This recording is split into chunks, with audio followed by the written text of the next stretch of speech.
дошли в The Comedy Club София! Хубаво хора, добре дошли наистина. Тази вечер имаме стендъп комеди. Колко от вас знаят, между другото, че са на стендъп комеди? С пляскане става. Колко от вас само знаят, че нещо супер културно и някаква мацка трябва да заребяват?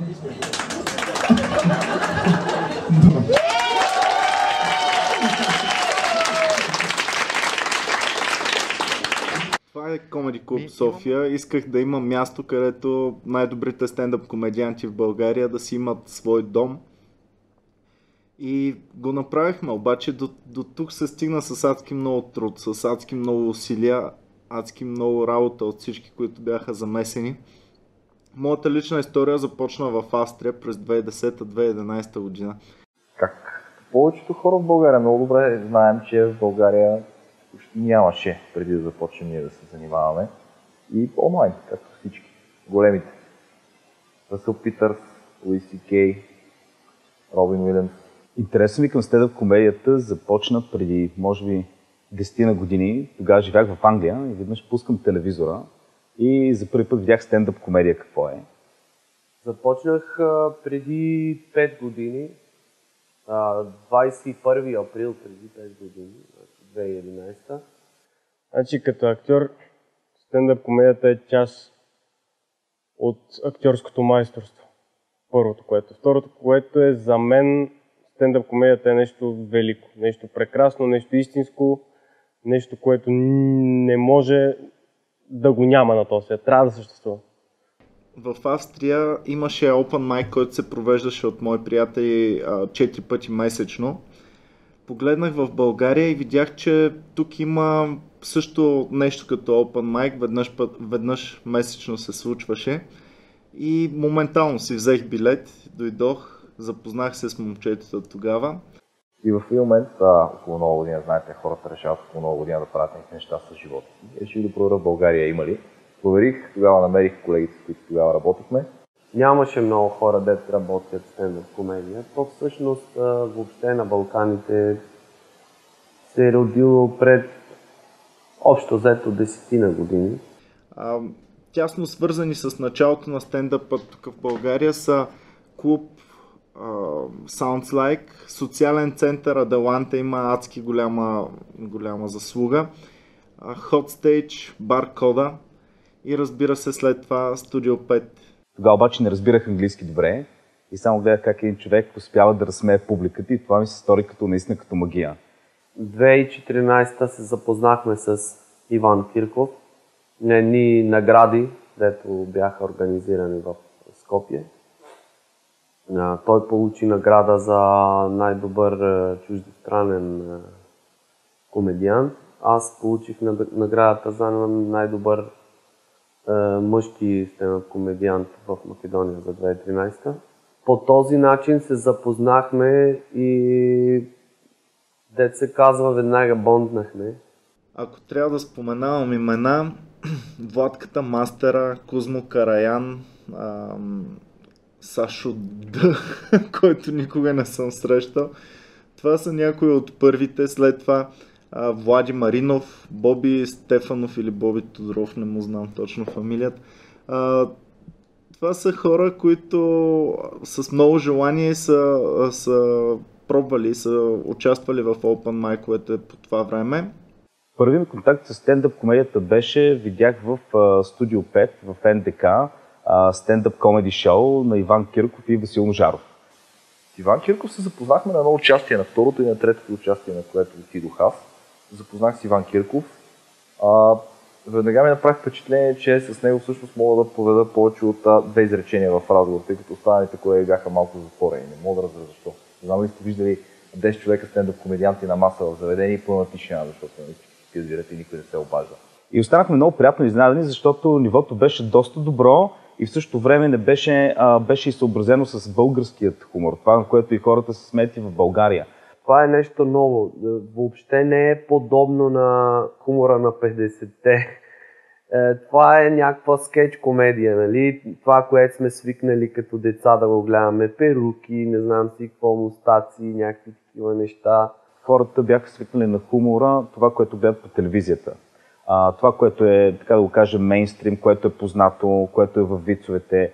Стендъп комедията като замисъл е нещо много по-различно. Тя изисква комедиантът да изкара от дълбините на душата си това, което него го вълнува и да го пречупи през призмата на хумора. Не само да разсмее хората, но да им каже нещо. Това, което се прави, не ти е интересно на теб, няма как да е интересно на другите хора. Винаги съм обичал да забавлявам хората около себе си и хората да се усмихват около мен е най-зареждащото нещо, което може. Аз може да не се усмихвам, но, например, когато хората около мен се смеят на нещо, което кажа, за мен това е най-големият комплимент, който мога да получа. Нали, рядко ми казват, че съм хубав, но когато ми кажат, че съм забавен, за мен това е равно на това, че съм хубав. За мен е да можеш да размиваш хората е най-хубавото нещо на света, според мен. Може да ги правиш щастливи по някакъв начин. Преди да стартираме Comedy BG, сцената тук беше доста малка. Значи всичко се случваше на едно място, веднъж месечно в България.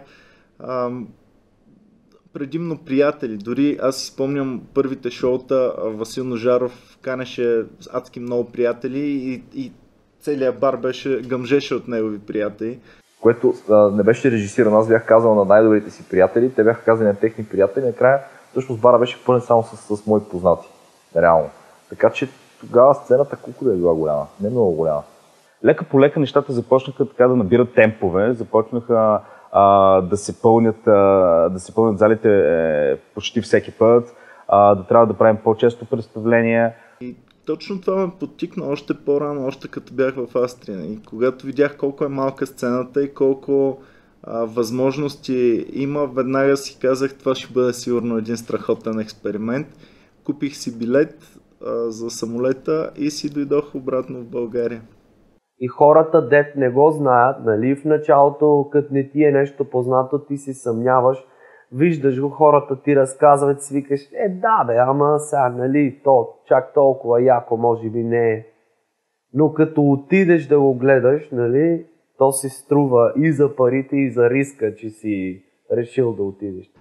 Споменах на Васко и той се присъедини и всъщност тогава започнахме истинската професионална стендъп комедия на пълни обороти. Това е нашия шанс да им покажем, че нещо, което правим е наистина сериозно. Нали, че ние сме хора, които знаят как да се свършат работата и можем да направим едно много силно шоу с хора чужденци, които ни имат доверие. Малко по малко с течение на времето, с течение на усърдната работа, която правихме и шоутата, които се случвах все по-често и по-често, малко по малко започнахме да едюкейтваме, както каза Иван Кирков, българската публика, какво всъщност е стендъп комедия. Въобще стендъп комедията се разви много последните 2 години. Дръпна от темпове, в които имаше по 1-2 представления в месеца, до в момента имаме много, не знам колко, може би между 8 и 12 представления на месец. 16-20, да. Все повече хора идват, все повече хора знаят какво е. Дори случва вече хора да идват да кажат, аз съм погледал, ти си еди кой си. Само 2 са до сега, но все пак се случва от време на време. Човека като намисли нещо, веднага го прави. В крайна сметка разбрахме, че това е пътят. Човек да бъде себе си в хумора, всеки да говори нещата, които него го интересуват и да ги накара хората да се разсмеят. И в началото, макар че беше леко трудно, започнахме хората така лека по лека да ги свикваме, да знаят какво е стендъп комедия, че отиват да чуят не нещо стандартно, което четат във вестниците и гледат по телевизията, но да чуят нещо уникално. Студио 5 се превърна в основното място, в което се случва стендъп комедия и беше наистина супер. За първи път имахме удобни условия, които ни позволяваха да се случват готини неща, но разбира се, студиото, както и другите места, които правим, другите хубави места, те си предимно джаз клубове, предимно музикални клубове и като комедиант се чувстваш много добре, но винаги си на гости. И след като организирах първия фестивал на комедията и после направих плановете за втория, вече назряваше момента, когато просто беше неизбежно тези добри комедианти, които се получиха вече, да си имат свое собствено място, където да се чувстват като дома си, където да знаят, че петък вечер е комеди вечер, в събота вечер е комеди вечер. Нали? И когато се почна всеки месец в Студио 5. Не, ами евентуално следващите 3 месеца може би ще имаме една дата, ако не мине котка път. The Comedy Festival София, в който взехме участие стендъп комици от различни места, от различни страни. До този момент никой не приемаше нас и това, което правим, чак толкова сериозно. София Лайф Клуб си спомням, че отказваха участие за стендъп комедия, но ги склоних да направим едно много голямо международно шоу при тях. На първия фестивал дойдоха за първи път международни комедианти. Това беше Катерина Врана, която в Лондон абсолютно всички големи места за стендъп комедия ги беше покорила. Марина Орсък, Никола Силич и Александър Перишич, които българската публика знаеше от Comedy Central и техните шоута там. Разбира се, последва и втори комедиен фестивал, който беше още по-голям, с още повече участници, с още повече неща. Дани Гроздич, Serbian Lesson Guy беше тук 2 пъти дори. И дойдоха вече оферти от съвсем големи звезди. Дилан Моран и по-късно и Джимми Кар, чието шоута също организирахме в НДК и в театър Сълза и смях. Тогава вече за първи път всички повярваха на нещата, които им говорих и които се опитвах да ги навия да правим. А как съм стигнал до Джими ли? Видях в интернет ивент, спонсориран такъв, платена реклама, че Джимми Кар ще да идва в София. Дилан Моран беше самото шоу много приятно. Аз на него конкретно не съм му фен. Имам няколко приятели, които са му много големи фенове. И отидох заедно с тях. По този начин то беше някакво, нали, като сплотяващо събитие за нас. И мечта ми беше наистина да го гледам. Нямах възможност да отида в Англия или където и да го гледам този човек. Просто исках да съм в не организационния, в изпълнителния процес на въпросното събитие. Вече това беше едно по-сериозно такова събитие, дето сложи печат за това, което се създава и се ражда в София. Comedy Club София се превърна в мястото за стендъп комедия в България. Най-добрите български комедианти, почти всички, надявам се, са се изявявали и ще се изявяват тук и са винаги добре дошли на сцената. За мен най-основният повратен момент е отварянето на Comedy Club София. Клуба за мен е като едно бебенце, което съм си го отгледал, защото с Иван още когато правихме по 2 пъти в месеца и се чудихме, нали, как да развием стендъп комедията, как да направим повече хора да я харесват. От тогава, нали, се зароди идеята за стендъп клуба и колкото и да не ми се вярваше, ние го мислихме, нали, Иван виждаше основно нещата, но винаги се съветваше с нас, с другите комедианти. Знаеш, че нещата ще станат сериозни в момента, в който Иван за първи път ми каза, ще отворим клуб. И това беше, може би ще отворим клуб, което прерасна в отваряме клуб след 1 месец. В общи ние така се развиха нещата. И даже това беше много изненадващо за мен, как толкова бързо се роди The Comedy Club София. Всеки един комедиант си мечтае да има комеди клуба, в който той да има редовно участие и хората да го гледат. И затова, когато се сбъдна комеди клуба, за мен това е нещо, което идея, която знам като от зародиш до нейното изпълнение. И усещането в The Comedy Club като цяло е, знам ли, аз съм си вкъщи там. Там ми е, аз съм си у нас. Излизам едно тук в хола и говоря на някакви хора, които са ми приятели. Но не само това. Comedy Club София лично за мен, а и вярвам и за нашите фенове, е и мястото за свобода на словото, за свобода на изявата, свобода на формата, под която се изявяваш. И въпреки, че съм бил на много клубове в Европа, комедийни клубове, местото наистина е уникално. Защото това са лично мое убеждение. Докато аз съм тук, ще бъде закриляна свободата на словото и ще бъде основна ценност на клуба. Вече влезнах в място, което си е наше, тъй да се каже. Значи, ражда се една нова сцена в София, която не съществуваше преди. Местото е наистина уникално и в, да кажем, една Америка това ще бъде един топ комеди клуб. Тук основното е, че в The Comedy Club, че е направено само и единствено за стендъп комедия. Много от старите поколения започнаха в началото да се оплакват, че е претъпкано, че има твърде много хора. Обаче аз им казвам, това не е място за вип комедия. Това не е място, където кралски си се разположил така и чакаш някой шут да те забавлява. Не, тук при нас идваш наистина да се смееш и да се забавляваш. И хората, които не искат да се смеят, разбраха, че това не е тяхното място. Имало е и винаги ще има места, които също стават за стендъп комедия, но никога не е имало и съм горд, че това е първото място, в което всеки стендъп комедиант може да нарече наистина свой дом.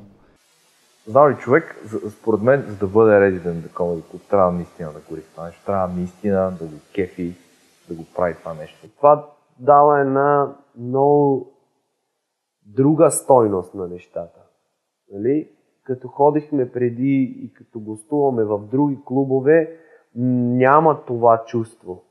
Имам едно сърцебиене, което това е сценичната треска, притеснение, ужасяващо, вцепеняващо, но отворя ли завесата и всичко това минава. И всичкото виждам хората, че ме гледат, че се усмихват и цялото напрежение спада в този момент. Започвам с първите си думи и накрая вече всичко изтича от мен. Нали? Всичко забавно, всичко интересно, което имам да кажа, почва да лети от устата ми към хората.